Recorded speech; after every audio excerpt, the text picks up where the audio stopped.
Sud Radio, la culture dans tous ses états. André Berkoff, Céline Alonso. Pourquoi caillasser les pompiers quand ils viennent dans mon quartier pour sauver des vies? Pourquoi s'en prendre à la police? Pourquoi s'en prendre au salut tous qui portent un uniforme alors qu'ils sont prêts à donner leur vie? Pourquoi? C'est une mode? Il va falloir réfléchir. Il va falloir composer le 18. C'est l'histoire de ce papa qui a perdu son ange il y a 10 ans. C'est l'histoire de ce battant en honorant la mémoire de son enfant. Son combat donner le sourire aux anges malades comme les voilà, il y a des rappeurs qui demandent à pendre les blancs et manger les petits bébés. On citera pas. Il y a d'autres qui appellent à crucifier les laïcards.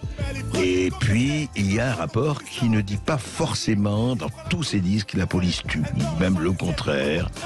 Alors, c'est quoi qui est Chaotique 747? C'est un rappeur patriote, c'est un rappeur identitaire. Céline, il est quoi? Et oui, c'est un rappeur effectivement qui pratique un rap sans haine ni violence et il nous fait le plaisir d'être notre invité aujourd'hui sur Sud Radio jusqu'à 14h. Bonjour à vous K.O. Alors vous publiez donc aux éditions de l'Observatoire donc un livre intitulé Rappeur et républicain. Oui, le rap peut être bienveillant et fédérateur et vous nous le prouvez dans toutes vos chansons. Alors dans ce livre, vous racontez votre parcours qui n'a pas été simple, on va en parler tout au long de cette émission. Vous parlez aussi de vos combats qui sont donc de sacrés enjeux. Vous défendez notamment les forces de l'ordre et pourtant vous le racontez dans ce livre, votre histoire avec la police a très mal démarré. L'histoire du scooter. Voilà. C'est vrai que du coup, toutes les personnes qui ont pris connaissance de cet ouvrage, du coup, voilà, l'ouvrage, j'ai vraiment voulu le concevoir sans filtre. Cette approche avec la police est assez originale, assez atypique. Gamin de foyer, je voulais avoir un scooter comme tout le monde en fait pour aller au lycée. Vous êtes enfant de la DAS. Enfant de la DAS. Donc, alors, j'ai été adopté à l'âge de 9 mois. La personne qui m'a adopté avait un certain âge, donc d'origine polonaise, et le monsieur d'origine espagnole. Donc je l'ai appelé ma grand-mère et mon grand-père. Ce sont des gens qui m'ont adopté très tôt. Et si vous voulez, j'ai eu une éducation, une très bonne éducation, très très bonne, vraiment bonne sur le plan de la politesse, du respect, de la tolérance, mais il y avait une carence affective. Je n'ai pas grandi avec en entendant les mots je t'aime ou papa et maman. Donc cette carence affective, du coup, m'a suivi tout au long de ma vie et peut-être encore aujourd'hui, je ne sais pas, même si ça s'est calmé, maintenant je suis père de famille. Ouais. Ensuite, cette famille adoptive a pris en gros acheté une maison de campagne à Carmaux, dans le Tarn-et-Garonne, près d'Albi. Et mon grand-père adoptif était quelqu'un de Jean Jaurès. Effectivement, tout à fait. Et donc du coup, ce grand-père adoptif était quand même quelqu'un de très glacial. Très froid, c'est-à-dire que moi je me souviens, il y a certains souvenirs d'ailleurs que j'évoque dans cet ouvrage. C'est dimanche soir, à l'âge de 8 ans, je rentrais du football et puis j'étais noyé dans les yeux bleus océans de Madame Anne Sinclair sur TF1 et donc il y avait certaines personnes de confession, des fois musulmanes ou juives, et quand c'était personnes juives, j'entendais mon grand-père adoptif dire il en a pas cramé assez, ou les youpins. Ouais, non, c'était assez dur. Le bon raciste. Mais à l'époque, vous compreniez effectivement ce que ça voulait dire? Je commençais à comprendre. Du coup, c'est mon grand-père adoptif, c'est la personne qui m'a fait, comme je dis dans le livre, le plus de mal, mais également le plus de bien, parce que du coup, très tôt, je me suis intéressé au monde de la politique et de l'histoire. Et par contre, je comprenais pas le fait d'adopter un gamin d'origine maghrébine et porter de tels propos. Donc voilà, il y avait cette droiture assez sévère. Et justement, alors le scooter. Donc du coup, ensuite, après, c'était intenable à l'âge de l'adolescence. Il y avait certains propos qui étaient beaucoup trop violents et autres. Donc j'ai quitté le domicile pour arriver en foyer à Nice. Et donc là, je voulais un scooter comme tout le monde. Pas beaucoup d'argent. J'ai acheté un scooter volé. Et je suis pas du tout fier de tenir ces propos à l'antenne. J'ai fait de la garde à vue. Non. Et après la déposition avec l'OPJ, un membre de la BAC, m'a parlé comme le père que j'aurais aimé avoir. Il m'a dit, tu veux faire quoi dans la vie? J'ai dit du rap. Il m'a regardé. Il m'a dit, tu vas faire du rap et tu vas me promettre de ne plus jamais mettre un pied en garde à vue. Et il y avait tellement une sincérité dans les propos de cet homme, et j'espère qu'à peut-être qu'il écoute Sud Radio, et je l'ai plus jamais revu. J'étais âgé de 17 ans.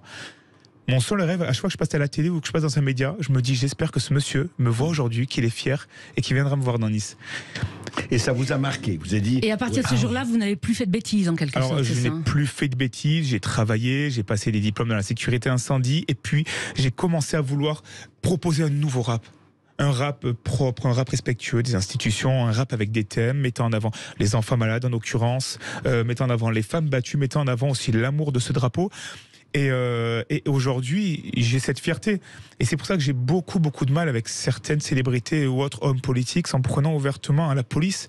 J'ai une histoire qui est particulière avec la police, j'ai une histoire particulière avec la France. Et gamin de la DAS et d'origine algérienne, ouais, non, je revendique cet amour-là. Mais quelle chance. Mais vous savez, je suis athée. Je suis athée, je le revendique parce que je suis libre. Mes potes sont musulmans, mes potes sont juifs, catholiques. Ce qui nous unit, c'est les valeurs que nous avons. Et je revendique cette chance. C'est incroyable, la chance d'être français. Et malheureusement, aujourd'hui en France, trop peu de gens ont conscience de ça. Et je leur dis, mais voyagez, allez voir le monde, allez voir la misère d'en face. Vous reviendrez ici, et là, vous allez comprendre cette chance-là. Donc ça me gêne maintenant d'être, en l'occurrence, un des seuls artistes, que je suis sûr qu'il y a plein d'autres artistes qui revendiquent cet amour pour la France. Juste une chose, quand vous discutez avec les gens que vous connaissez, etc., vous dites ça. Il y a eu d'ailleurs un truc formidable récemment dans les réseaux sociaux où il y avait un jeune, etc., qui portait un t-shirt avec le drapeau français. Et les autres citaient, mais qu'est-ce que tu portes ça? Mais c'est pas nous ça. Il dit, mais t'es pas français toi? Ouais, mais c'est pas nous. Est-ce qu'en général vous rencontrez ce genre de réaction? Non, même dans les quartiers dans lesquels je vais, que ce soit à Paris, Marseille ou même chez moi à Nice, non, les gens et les jeunes respectent énormément parce que du coup ils sentent ma sincérité. Donc, et puis ce qui est intéressant, ce qui est bien après, c'est de faire naître le débat. C'est surtout ça, de faire naître le débat, vous savez. Quand vous évoquez justement avec eux les violences, le lynchage des policiers, comment ils réagissent à ça? Alors, je vais répondre à cette question. En parallèle du coup du livre, de la musique, je suis père de famille, j'ai 2 enfants et je suis chargé de prévention. Et mon rôle aujourd'hui, c'est d'aller dans les collèges et dans les lycées et donc de développer des interventions de prévention sur le harcèlement, le cyberharcèlement. Et on a aussi une action de prévention extrêmement visionnaire grâce à ce fameux clip Projet 18 qui a été tourné avec des vrais policiers, des vrais pompiers. Et on va vers les jeunes, nous allons vers les jeunes au sein même du quartier, on leur montre le clip et je suis accompagné d'un policier. Et d'un policier en civil. On fait naître le débat avec les jeunes. Eh ben, vous savez, monsieur Berkoff. Dans les écoles, partout. Alors, on a commencé au sein des quartiers, les quartiers les plus chauds. Voilà. Parce que c'est là que le débat doit naître. C'est au sein de nos quartiers de la République. Voilà. Mais qu'est-ce qu'ils vous disent, ces gens? Quels sont leurs griefs principaux? Alors, ce qui est génial, c'est qu'il y a plusieurs étapes. La première étape, on va leur présenter un clip de rap avec des policiers et des pompiers. Ça change des clips avec des grosses voitures, avec des femmes dénudées, ou tous les codes, les clichés que l'industrie du rap a voulu donner à ses enfants. Au début, les enfants rigolent, ne comprennent pas. Et puis on commence à faire naître le débat avec le policier qui m'accompagne et les jeunes. Et à la fin, c'est extraordinaire.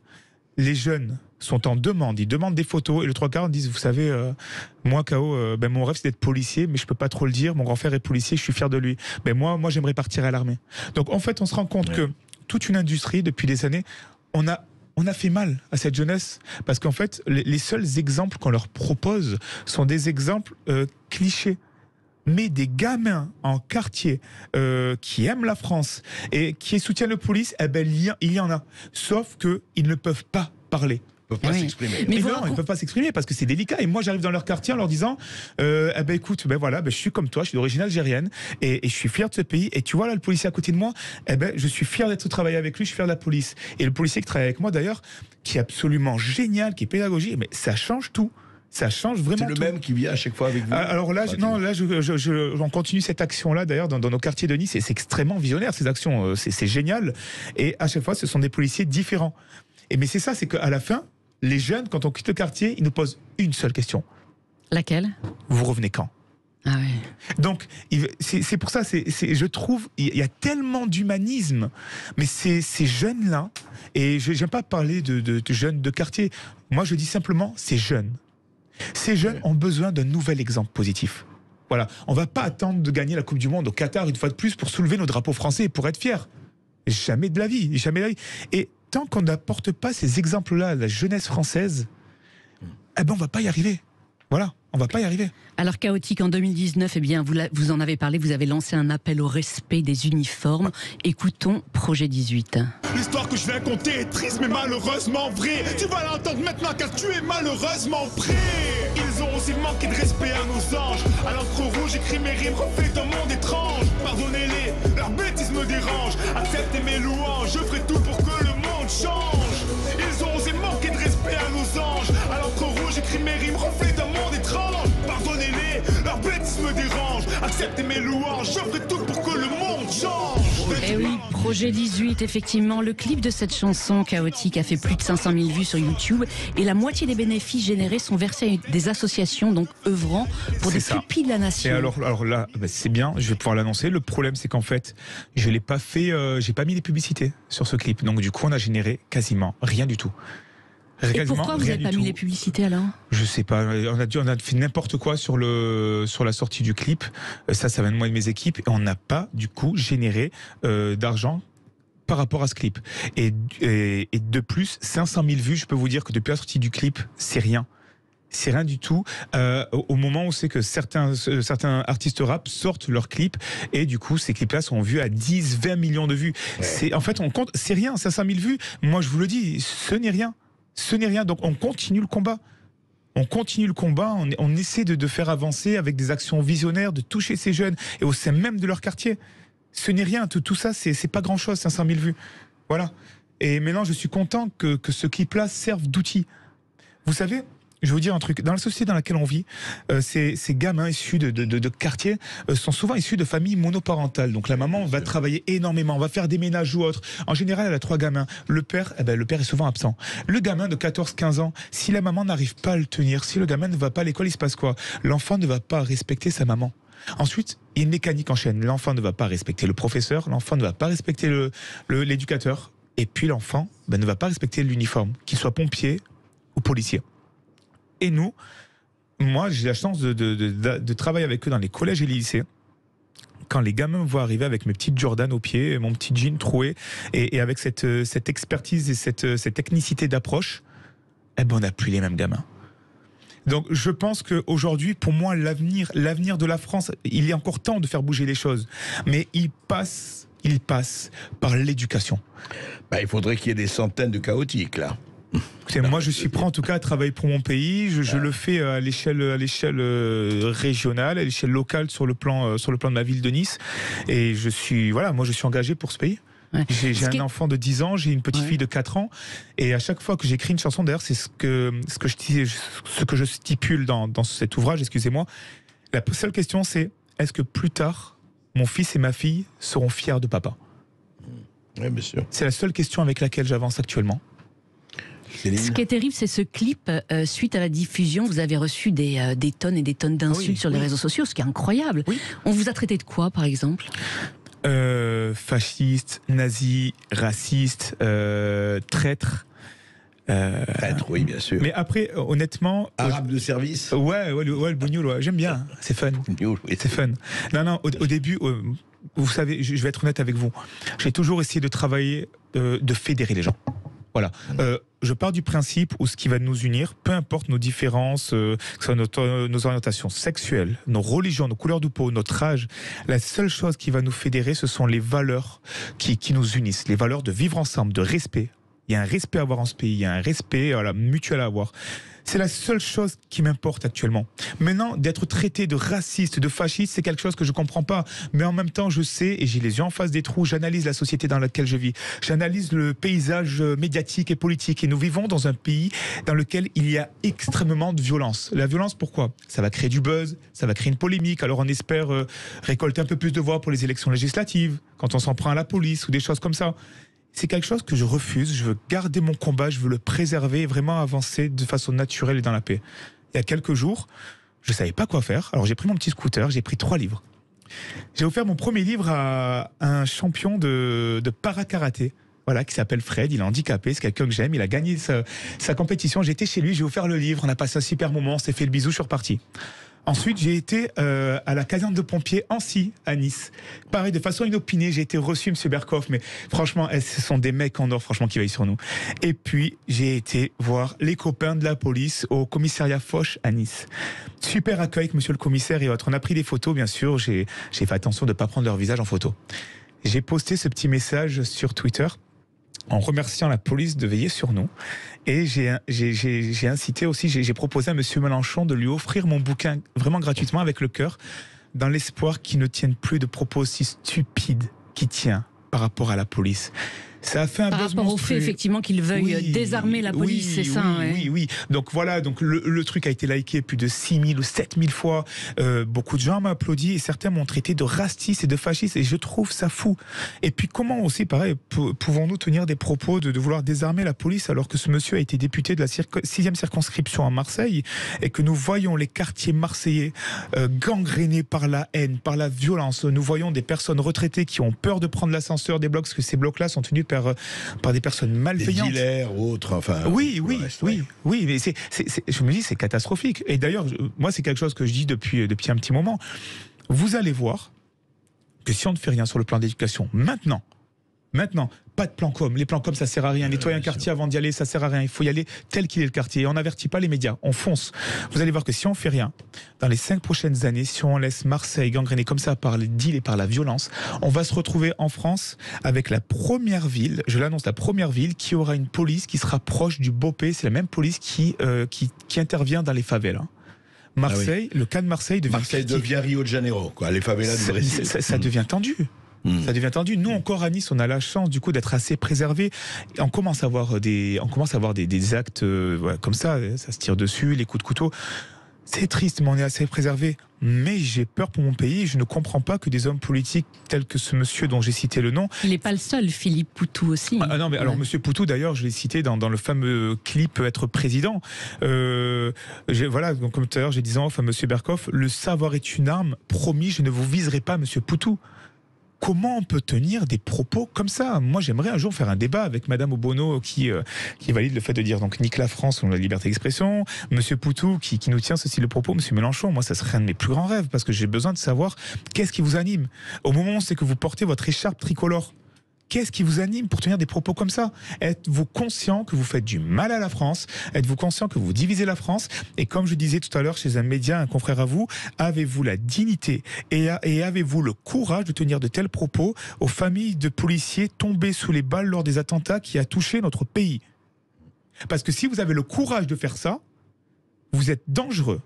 Pour l'avenir de mon gosse, de mes gosses, vous êtes dangereux pour l'avenir de la France. Et moi, la France, je veux qu'on vive ensemble au bout d'un moment. Et vous participez à la division et vous ne faites que remettre de l'huile sur le feu et c'est quelque chose que je ne tolère pas. Oui, et vous ne dénoncez pas que les propos des politiques, même ceux de certains artistes, comme Omar Sy et Camélia Jordana. Oui, Omar Sy qui est peut-être un très très bon acteur et que je respecte. Maintenant, ses positions politiques, quand on vit à Beverly Hills, c'est assez délicat. Et pareil, c'est diviser les gens, c'est diviser les jeunes. Et je veux dire, tenir ces propos-là, comme Madame Camélia Jordana qui dit une personne aujourd'hui de couleur black risque sa vie en prenant le métro pour aller au boulot. Excusez-moi, moi je m'appelle Karim et j'ai jamais eu ce sentiment-là. Pas tremblé de peur en allant au boulot ou en allant prendre le métro? Alors moi franchement, je vais vous dire une anecdote. À chaque fois que je suis en scooter, que je croise la police ou les pompiers ou quoi, je leur dis toujours bonjour, il y a toujours le petit check, le petit sourire. Et ce qui est cool, c'est que mon fils voit ça. Mon fils voit ça, ça participe aussi à son éducation. Et je ne cesserai de le redire que derrière cet uniforme, il y a des personnes, des femmes et des hommes de confession juive, musulmane ou catholique, il y a des pères et des mères de famille. Et si demain, et je ne l'espère pas, ça vient encore à péter comme on a connu dans les années précédentes, vous savez quoi, ces personnes interviendront. Et le pire, c'est que la famille de Mélenchon, si un jour sa famille, et je ne l'espère pas pour cet homme-là, aura besoin de la police, la police interviendra avec le même professionnalisme et le même humanisme. Chaotique, autre titre qui vous a valu des insultes, c'est celui qu'on entend actuellement sur Sud Radio, l'hymne pour l'Euro de football que vous avez effectivement créé l'été dernier. Dans ce clip, vous brandissez le drapeau français. Certains vous ont donc reproché de ne pas brandir le drapeau algérien. On va en parler dans un instant sur Sud Radio. Sud Radio, la culture dans tous ses états. André Berkoff, Céline Alonso. Sud Radio, la culture dans tous ses états. André Berkoff, Céline Alonso. Allons enfants de la patrie, le jour de gloire est arrivé. Allons enfants de la patrie, on y est, on y est, on y est, on y est, on y est. Voilà, le rap, ça peut aussi dire allons enfants de la patrie. Oui, il n'y a pas. Mais je veux dire, arrêtons d'enfermer les gens dans des étiquettes. Et c'est ce que fait Chaotique. Il brise les étiquettes et il casse les codes. Casser les codes est une occupation extrêmement intéressante, Céline. Et oui, et dans ce clip, effectivement, vous brandissez le drapeau français. Ça vous a valu beaucoup d'insultes beaucoup d'incompréhension de la part de beaucoup de monde, effectivement. Et c'est ça que j'ai du mal. Enfin, aujourd'hui, maintenant, ça va. Je commence à être... Blindé, effectivement, blindé. Maintenant, c'est bon, là c'est bon. J'ai une phrase, maintenant, tout ce qui est menace de mort ou insulte, je leur dis, vous savez, ces propos-là ne sont que gouttes de pluie sur mon front plein de sueur. Je continue à travailler, et que ça plaise ou pas, et j'espère que tôt ou tard, les gens, en fait, comprendront là où je veux en venir. Voilà, moi j'ai toujours été, j'ai toujours voulu fédérer. Et moi, ce clip, alors, Allons enfants de la patrie, il dure 11 minutes.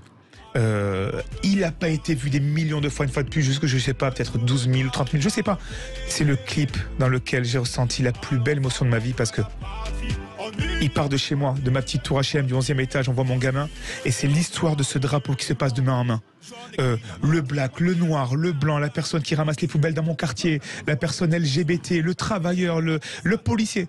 Et ce clip termine, ça commence du quartier et ça finit au Troca avec un énorme drapeau devant la Tour Eiffel. C'est un cri d'amour pour la France. Et aujourd'hui, personne ne pourra m'empêcher de dire que j'aime la France, et personne ne pourra m'empêcher de continuer à faire ça. J'aime ça. Et moi, je regarde jamais mes clips. Comme cette interview que je fais avec vous, ou les interviews TV que j'ai fait, je les regarde pas parce que j'aime pas me regarder. Je déteste ça, j'aime construire, j'aime aller de l'avant, j'aime me fixer des nouveaux challenges.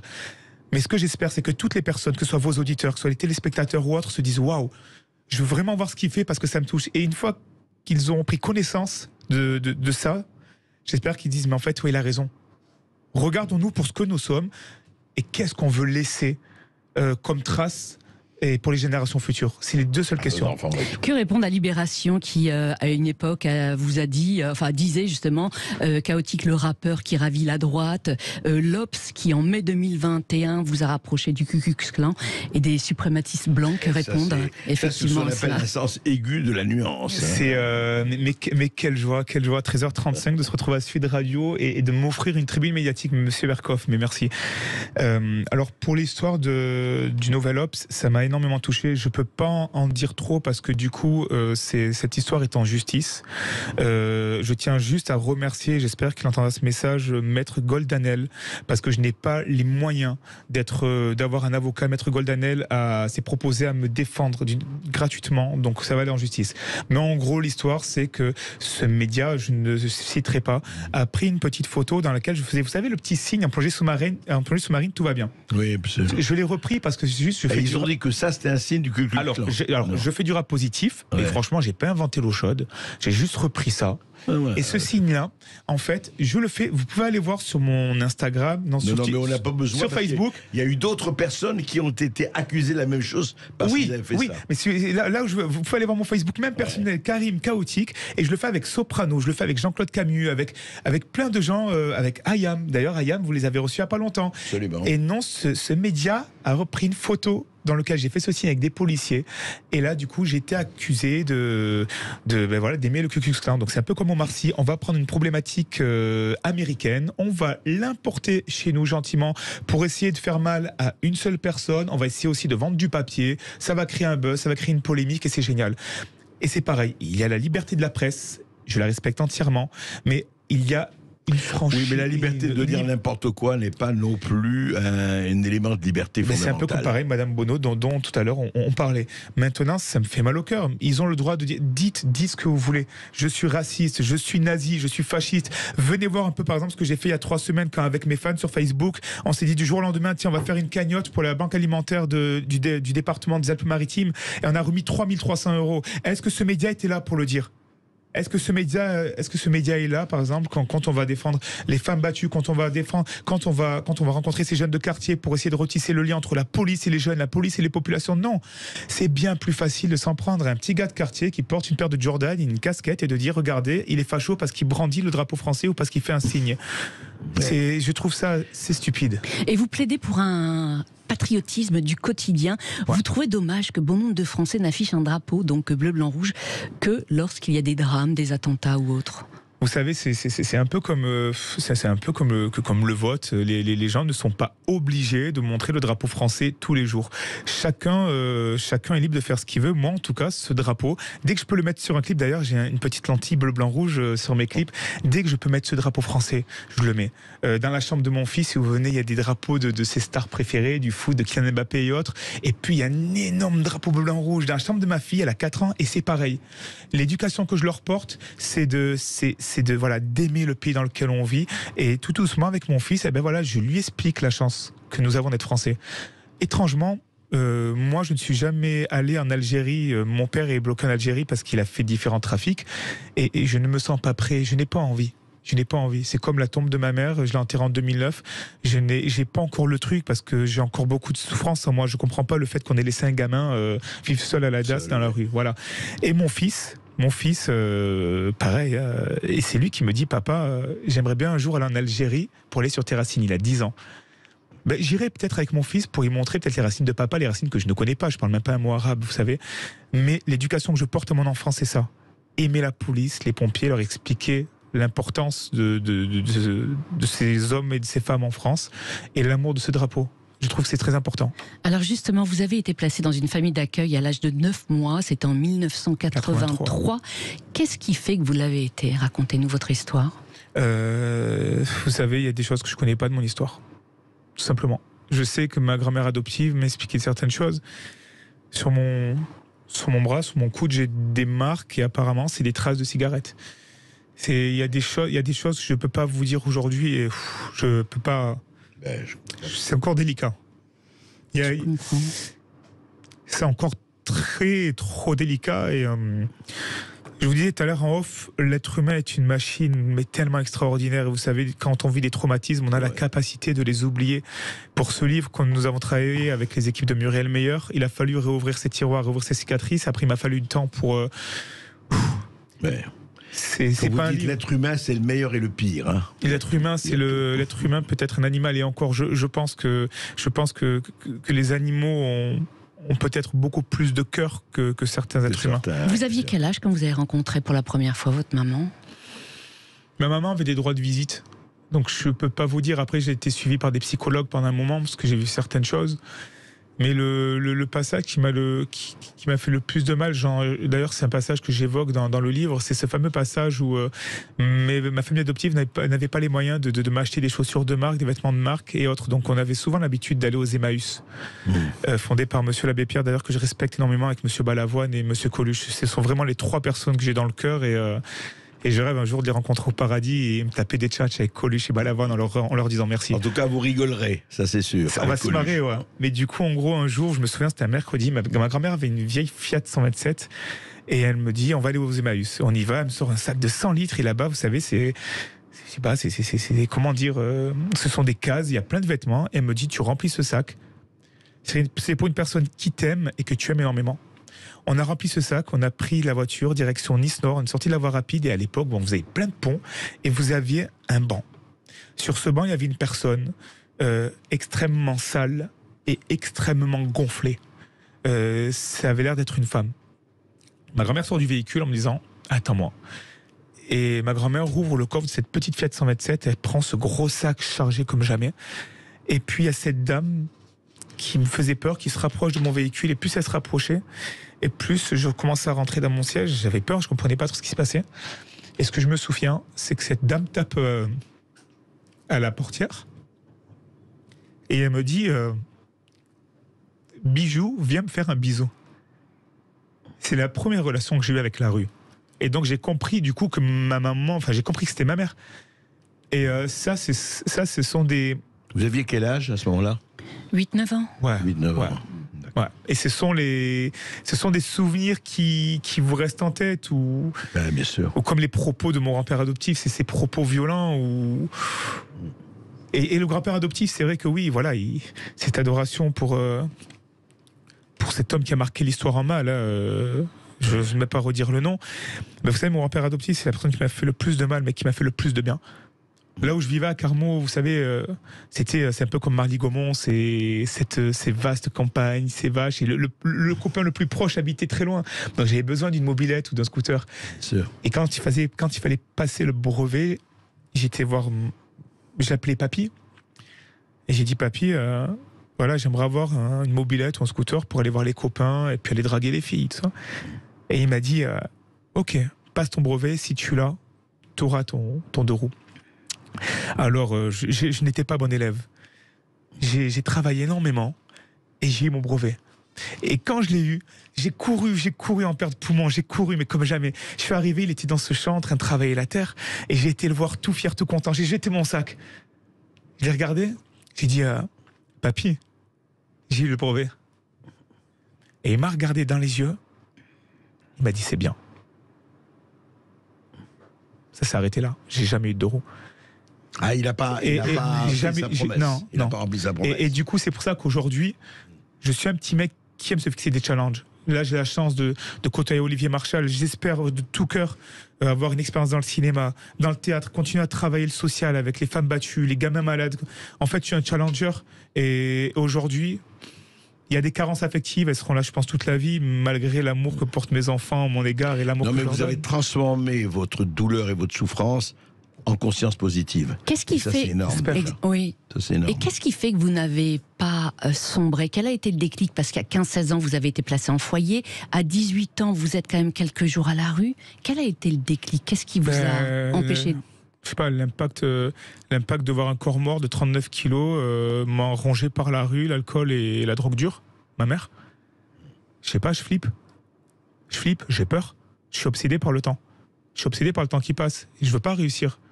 Je m'en fous de réussir, d'avoir une grosse voiture ou des villas. C'est pas ça ce qui compte. Ce qui compte, en fin de compte, c'est de marquer son temps. Tout à l'heure, j'étais sur un média, confrère de vous, et j'ai fait face à une sénatrice qui me disait, vous savez, vous pouvez pas changer le monde tout seul. Et j'ai dit, c'est faux, madame.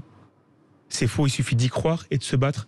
J'ai rappelé les combats que menait M. Balavoine, l'abbé Pierre, Coluche. J'ai expliqué que grâce à Coluche, des gens, malheureusement, mangent encore au Resto du Cœur, et qu'un homme pouvait changer pouvait changer beaucoup de choses en France et dans le monde. Une certaine réalité, absolument. Oui. Et il ne savait pas que c'était impossible et il l'a fait. Ouais. Et vous savez, c'est cette phrase, je l'aime beaucoup. Si un génie il débarque dans les studios de Sud Radio et me dit, écoute K.O., allez, t'es gentil, je te mets 1 milliard d'euros sur le compte maintenant, ou je te donne la vie en 1965. Je lui dirais, donnez-moi la vie en 65 pour que je vois Michael Johnson danser le moonwalk, pour que je puisse rencontrer Balavoine et lui dire merci, parce que plus tard, en fin de compte, vous allez faire de moi un autre homme, vous allez m'apporter une autre vision. Bravo pour ce face-à-face face à Monsieur le Président de la République, Mitterrand, et puis embrasser Coluche, je lui dire, tu sais quoi, mais t'es immense, mec, et tu manques à la France, et c'est des mecs comme vous qui manquent aujourd'hui, des mecs sincères, de poigne. D'ailleurs, c'est cette sincérité que les Français n'obtiennent pas et ne trouvent pas à travers le regard des hommes politiques. Chaotique, on va se retrouver dans un instant sur Sud Radio et on va continuer effectivement de parler de vos combats. À tout de suite.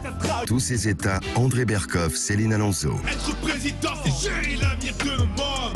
Être président, c'est gérer l'avenir de ce monde.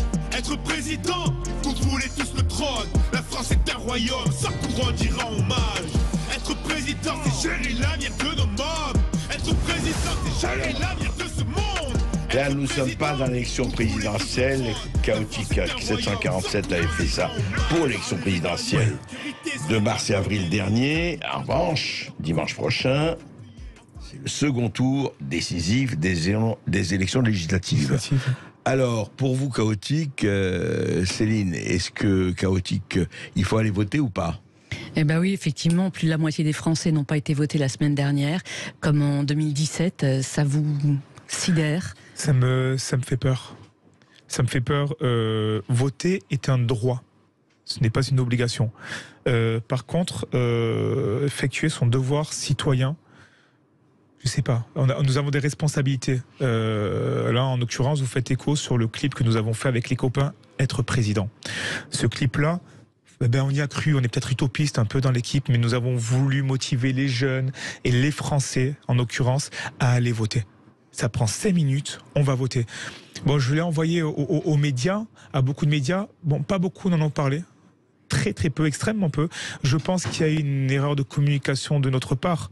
D'ailleurs, j'invite tous les auditeurs à aller voir ce clip. Pourquoi ? Parce que du coup, dans ce clip, je porte la tenue chaotique, avec son petit t-shirt, la tenue de policier, de pompier, d'agent de la pénitentiaire, et je porte une tenue jaune fluo. Et cette tenue, en fait, il faut savoir que c'est la tenue des agents de la propreté de la ville de Nice, parce que nous allons sortir un clip qui mettra en avant l'impact de l'homme sur l'environnement et les incivilités du quotidien. Donc je voulais leur faire un petit clin d'œil, c'était super mignon. Et ils ont pris ça pour les gilets jaunes. Sauf que certains ont pris ça pour un acte quelque part révolutionnaire, et je suis tout sauf révolutionnaire. Maintenant, si le fait d'appeler les gens à se regarder dans les yeux, à s'aimer pour ce que nous sommes, c'est être révolutionnaire, voilà. Et si aimer la France et dire aux gens, s'il vous plaît, allez voter, faites-le. C'est une chance d'aller voter. Nos anciens se sont battus pour le droit de vote. Il y a des pays dans lesquels, non, tu vas pas voter. Si c'est ça être révolutionnaire, si c'est se battre pour l'humain, si c'est se battre vraiment pour mon gamin et pour vos gamins, pour que demain leur offrir un monde meilleur. Si c'est se battre contre le deal, si c'est se battre contre toutes ces choses-là qui gangrènent le pays, et si c'est être révolutionnaire, être pertinent et être humain et parler d'amour, alors écoutez, donnons une nouvelle définition de révolutionnaire. Absolument. Voilà. Vous faites en quelque sorte, on peut dire, de la politique à travers vos textes, non ? Vous avez été courtisé par des politiques. Oui. Ouais. Pendant les présidentielles, oui. Oui, on m'a appelé des grands noms de la politique. Et d'ailleurs, ils sont très gentils. Je stipulerai aucun nom maintenant. Mais allez, viens, on te paye l'avion, on te paye ça, on te met royal. Et puis tu viens au meeting et tu viens à la tribune. Monsieur, excusez-moi, avec tous les respects que je vous dois, ma sensibilité politique n'est pas proche de la vôtre. Oui, mais ça fait rien, venez quand même.